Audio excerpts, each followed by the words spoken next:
All right, I'm trying something a little bit different today. I'm going to actually start trying to record a podcast. I'm calling it the Fact Check This podcast. I had fun doing that episode or that little video last week or whenever it was I did that. So I'm going to give this thing a shot. I had kicked around the idea of calling it the Basement Dwellers podcast, but since I do this from my basement, and that's kind of the common joke about libertarians is we're all 30 something white guys living in our mom's basements that have never had girlfriends. I'm happily married and have kids, so obviously I have made it past the having a girlfriend part, and it's not my mom's basement, it's my own basement, which also happens to be my bedroom and everything else. But as I got to looking into that one, I found out that that's a pretty popular YouTube channel and podcast name for Dungeons and Dragons enthusiasts, as well as just a bunch of other really weird stuff. So decided to go with the Fact Check This instead, and we'll see how that goes. So I'm going to try to do a little bit longer of a video and actually talk about more stuff today than what I normally do. Cover more topics, and we'll see how it goes. This will just be kind of a fun side venture for me, I suspect, and it'll probably get about as much attention as these videos have up to this point anyway. But I enjoy it. I don't do it for really anything other than my own amusement, as with many things in life. So I was listening to the Human Action podcast, which is put on by the Mises Institute, and they are going through and discussing Hans Hermann Hoppe's Democracy, the God That Failed. And the guy who was on the show last week, he had talked about how democracy ensures a peaceful transition of power from one regime to the next, if that's what you want to call, Republicans and Democrats in our case. I would argue that they're both the same regime, just pretending on the surface to be different. But nonetheless, the promise of democracy is peaceful transition of power. And the thing that he had mentioned about that was that it produces spineless leaders. Like the way that a smooth and peaceful transition works is nobody's actually losing power. Like they don't care that they're being replaced because they're not being replaced. They just get to fall back and have a slightly different degree of power, but they're still in power. Like nothing actually changes. And I think with this election cycle, we're kind of starting to see a little bit of a departure from that. Mostly because the left is so caught up in the level of power that they have and wanting to expand that and get more, and they're seeing that they've kind of hit that glass ceiling. Like there's a certain level of power that they've gotten to, and it's turning people off. And now they're becoming much more militant, more violent, more outrageous, more outlandish, just all in all more aggressive, and to a certain extent more warlike in the way that they're handling their power. And it was a foregone conclusion that Hillary would win in 2016. They had Obama and for 8 years, and they got their taste of that power that they had been missing after Clinton had left office, and then 8 years of Bush. And they were also seeing that power come about in a time when the United States was starting to drastically change. You had a younger generation coming up that didn't have some of those, I don't know a better way to put it, didn't have some of the moral qualms about things, didn't have the level of work ethic, and like you're starting to see the democratic socialist movement coming into more of the limelight of people who want to see the government provide everything for them. People don't want to do it for themselves anymore. Like there's this, it's an entire generation that feels entitled to just have whatever they want or think that they need, at the expense of everybody who already has it. And so you get Obama and a shifting Democratic Party in a shifting culture, and they got that power, and then it was just a foregone conclusion for them that it was never going to end, that they were going to have this power forever. And then you got the absolute shock of Trump, and not only was it an absolute shock because a Republican won after John McCain and Mitt Romney just so horribly failed. And to be fair, John McCain and Mitt Romney horribly failed because they were absolutely horrible candidates to begin with. Like, it was, for me personally, I think Obama was, and the massive margin of victory that he had was much less a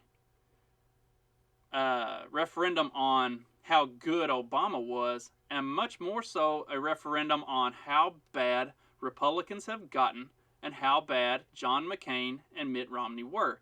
I was already 1 foot out the door with the Republican Party anyway, and then when they nominated McCain, I mean, just a career war hawk that had no interest in doing anything other than continuing senseless wars all over the world to prop up the industrial military complex and pad the pockets of politicians.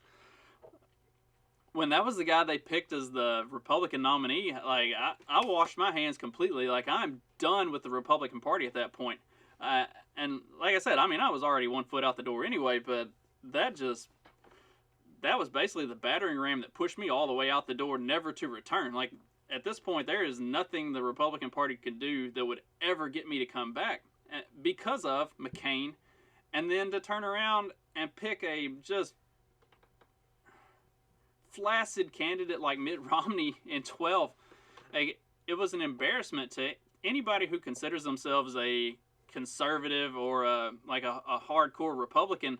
You all should have walked away from the party after 08 and 12.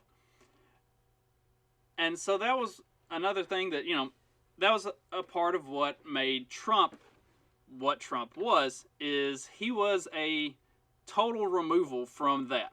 And that's what brought a lot of that, strong Republican base back.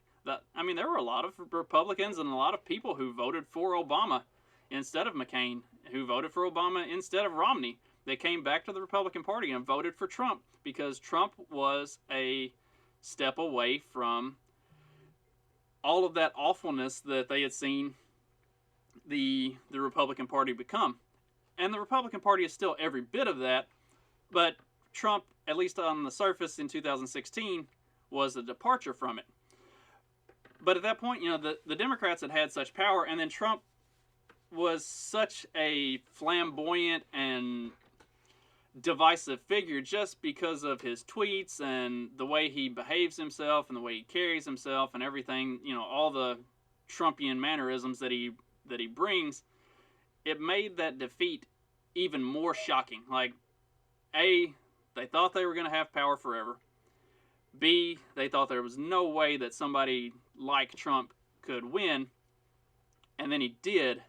And it set the Democratic Party moving in a direction that even the Democrats like the career Democrats who are, you know, normal party, they're going to have a hard time returning back to any sort of a middle from this. So what you get from all of that is going forward, the Democratic Party is going to be much more militarized in the way that it handles things. And what you're going to end up having happen now is, regardless of who wins this election, there is no going back to normal. Like, this is what the Democratic Party has become. And the more radicalized and the more outlandish that party becomes, it's going to push the right even further in that direction. And so nothing good or positive is really going to come from this going forward. It's just going to be more push far to the left and push far to the right, and it's going to leave everybody in the middle. It's going to create a growing middle that is unhappy with both sides, and I think we're seeing that a lot right now. But a lot of people on both sides are still too blue-pilled that they think that Republicans or Democrats are going to solve their problems. And Republicans and Democrats have created the problems. Not one side or the other. Both. They are both complicit in creating every single problem that we have in the United States right now. And I think as we go forward, regardless of the outcome of this election, you're going to see that swelling middle that realizes that, and people are going to become continually more and more red-pilled and wake up to the fact that none of these politicians have your best interest in mind. Like, they are only in it for themselves and for the power that they can grab from it. And one of the things that so Amy Coney Barrett was confirmed yesterday, and it is, total outrage. The left just can't believe that they would ram through this nomination. Can you really not, though? Because it was kind of a foregone conclusion. They have the presidency and the Senate. They're going to get their nominee in, and they're going to get the nominee confirmed. If the Democrats had the power and the roles were reversed, they 1,000,000% would have done it. And the Republicans just did what any politician with half a fucking brain would do, is they did it. They rammed it through. So now all the talk is, well, once the Democrats take back the presidency and take the Senate, then they're just going to ram through all these new Supreme Court justices, and they're going to pack the courts and da-da-da-da-da. How do you think that's going to work? How do you think that's going to work? The entire reason that Amy Coney Barrett and Brett Kavanaugh got confirmed to begin with is because the Democrats rammed through legislation to change the rules from having to have 60 votes in the Senate to confirm a justice to just having a majority. Like, if you, as a Democrat, are pissed off that the Republicans rammed through a nominee with a 52 to 48 vote margin, the only person you have to blame is yourself. Maybe not yourself, but the people that you think support you, the people that you think represent you. Because Harry Reid and the Democrats rammed through changing legislation to make it a majority vote, not the 60 that used to be required. So now, all you have to do is hold a 51-49, and if they follow up and turn around and get control, and they pack the courts, which has shown almost across the board, people do not support that. There are tons of polls out there. I was looking at one from Rasmussen yesterday that, like, overwhelmingly, almost 70%, and maybe higher than that, of people polled do not support packing the court. Like, the average person is smart enough to see that this is not a good idea, because the only thing it does is it establishes precedent. So then, because whether they believe it or not, Democrats are not going to hold power indefinitely. So if they do it, and then 4 years from now, the Republicans get power again, they're going to turn around and do the same fucking thing. Like, you think that you're giving yourself a boost in the moment, but it just sets precedent for the other side to do the exact same thing next time around.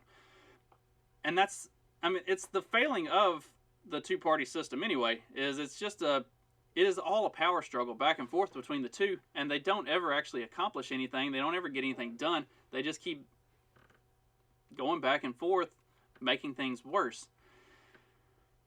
And it's a fundamental portion of Hoppe's Democracy, the God That Failed, is that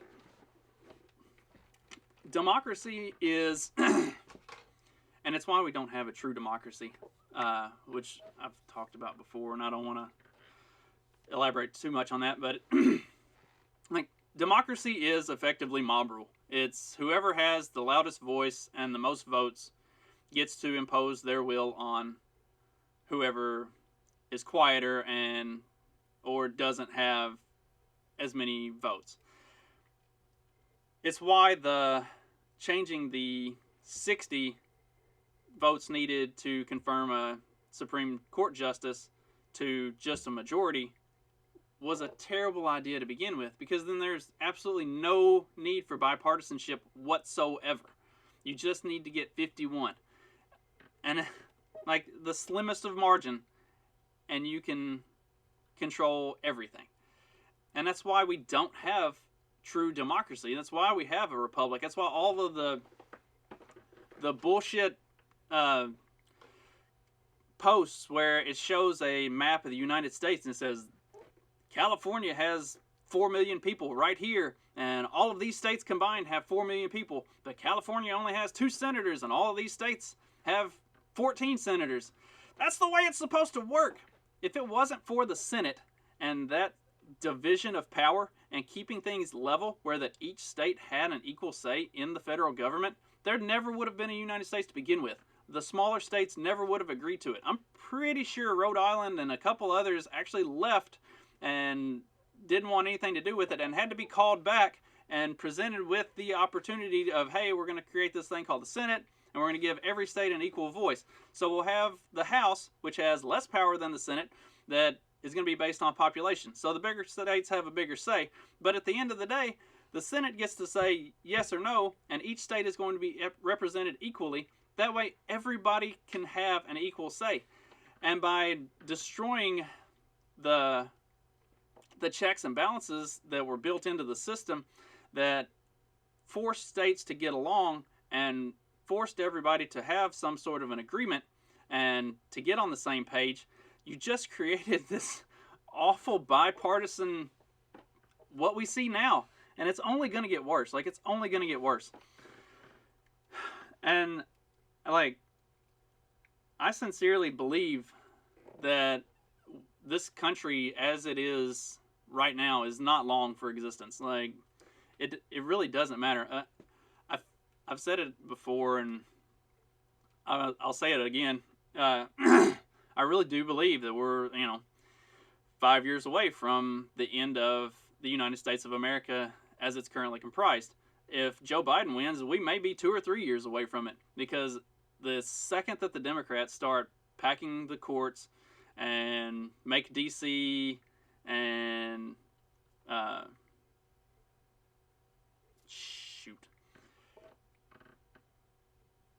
start creating states, start adding senators, start adding Congress people to tip the balance of power in their direction, the more you're going to start seeing those middle of the country states just say, I'm out. If you're just going to railroad us out of having any voice at all, we're not going to stay and we're not going to participate in this. Shit, California, New York, like some of the big high population states that really drive the blue total number of votes, they're already talking about if Trump wins, they're wanting to secede. Like, you would see the Northeast and the whole Pacific coast want to break off and form their own countries and not be a part of this if Trump wins. This country is not long for existence. It has reached a point of division that it's unsustainable. And as much as I hate to say it, I was a hardcore Republican for many years. And as hardcore of a Republican as I was, I see a lot of value in some of the ideals of old school liberalism. The helping people and that kind of stuff. And I really wanted there to be a good Democratic candidate to run against Trump. If they had picked somebody like Tulsi Gabbard, I would have definitely voted Democrat, at least for her specifically. Even if it had been someone like Pete Buttigieg or Andrew Yang, like, given if they had the right cabinet appointees and vice president and the policy lined up a little less far left and came a little bit more to the middle, which I think both of those were getting there anyway, I would have given it a stronger consideration. But then they went with like the author of the 94 crime bill and the most brutal enforcer of those laws as the president and vice president. And it's just like, did you not learn anything at all from 2016? Like, these establishment just awful people are not winners. And even if he does win, it's not going to help anything. Like, they are just broadening the divide between the right and the left. And it's embarrassing. It's embarrassing that this is what our country has come to. And it's embarrassing to the point that the country just needs to end anyway. Like, it really does. I hate to say that. I am a proud American. I have flown an American flag. I love my country, and I love everything about it, and I will defend America to its death, which may be soon, but I will defend it to its death, because I do believe that the founding of this country was based on good ideals and good principles and things that make the world a better place. But damn it, we have gotten so far away from that I don't see how we ever get back. Not with what we've got. And that's a shame. That's really a shame. It's a sad thing, and I don't have a whole lot else to say about that. Like, hopefully when it all does play out, it happens moderately peacefully, and like if it's Trump that wins and the Democratic states say they want to leave, I don't think anybody's fighting that. Like, nobody's gonna be like, okay, no, we have to invade these places and put military presence there and force them to stay a part of the union. Like, I think Republicans will pretty well just be like, okay, fuck you, go ahead. I do feel like if it's the other way around, there would be a much stronger push for it to be violent and confrontational. Because for as much as the left may not like the middle part of the country, there is a large value that is brought by the middle part of the country that I don't know that a divided United States without that could survive anyway. Like, the United States would not be able to allow large portions of the middle America, the Corn Belt and all of that, to just break away and not be a part of it and still be functional, because that's a huge swath right through the middle of the country that if it's not involved anymore and it's secedes and doesn't have anything to do with the country, there's a lot that's lost there that would make it untenable for the rest of the country to survive. So in that case, I could definitely see it being very contentious and possibly violent. And I really hope that doesn't come to be. But at this point, I think we should all have the realistic understanding that that's very well what it could come to. The only other thing I really wanted to talk about today was the Hunter Biden laptop stuff, and I really don't think I want to talk about it all that much. At this point, if you don't know what's going on with the Hunter Biden laptop, it's because you're living under a rock. Like, you are actively avoiding knowing about it, or you get all of your news exclusively from CNN, MSNBC, ABC. Like, you are exclusively feeding off of mainstream propaganda, and they will not talk about it because it reflects poorly on Joe Biden. The more that comes out about it, like, it looks like Hunter Biden was a pretty awful fucking person.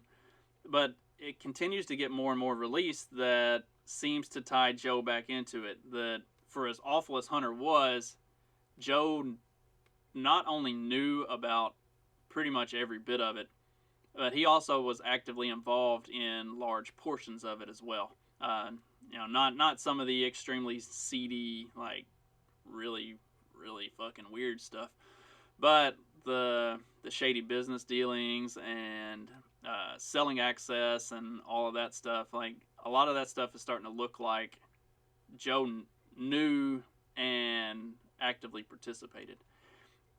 And the fact that mainstream media is continuing to try to cover it up and call it Russian disinformation, that is absolutely insane. I'm pretty sure Vladimir Putin came out and publicly endorsed Joe Biden.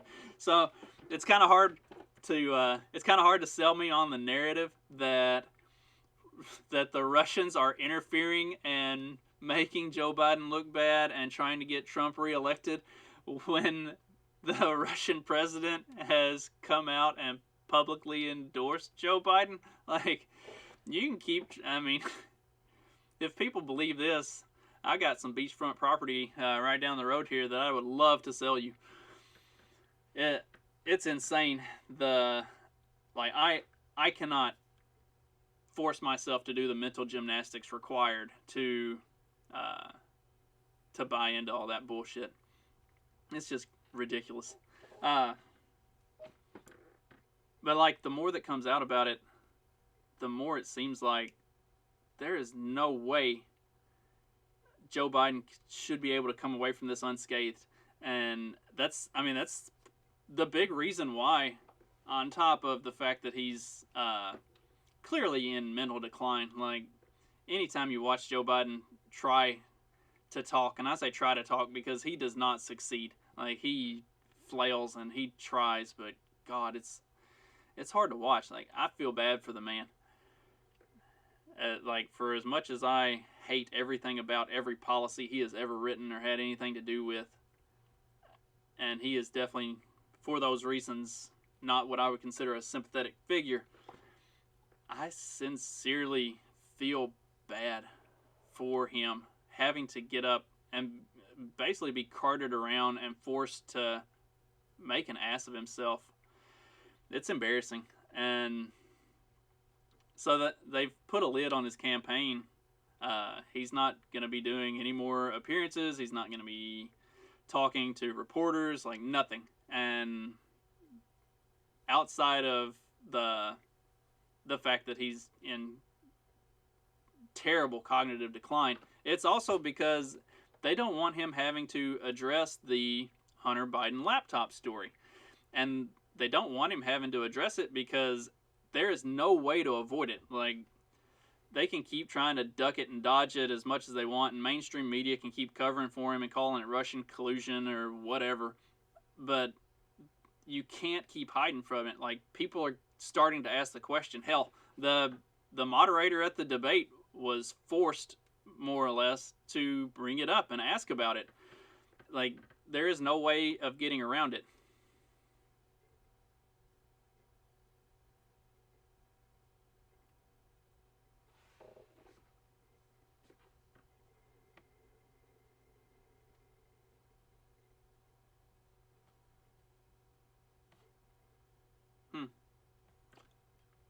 That's interesting. First time doing the podcast thing, it looks like it cut me off at the 30-minute mark. So that's good to know. Maybe the 30-minute mark is a good place to stop. I really don't have a whole lot else to add. I mean, it's going to get really interesting going forward. I hope I'm wrong about everything that I've said. I sincerely hope I am just way off base. But I just have trouble seeing it. Like, I think we are pretty effectively doomed that no matter how the election goes, this country is on its last legs. And I hope that it happens peacefully, but I am not optimistic about that either. So, that's all I got for the day. Try to do another one of these sometime soon. Be a little more organized and keep it under 30 minutes, apparently. Or find a different method of uploading the podcast version of this so that I can just ramble as long as I want. Have a good day, everybody. Stay safe. Stay dry if you're here in Indiana. It's rainy and nasty. Later.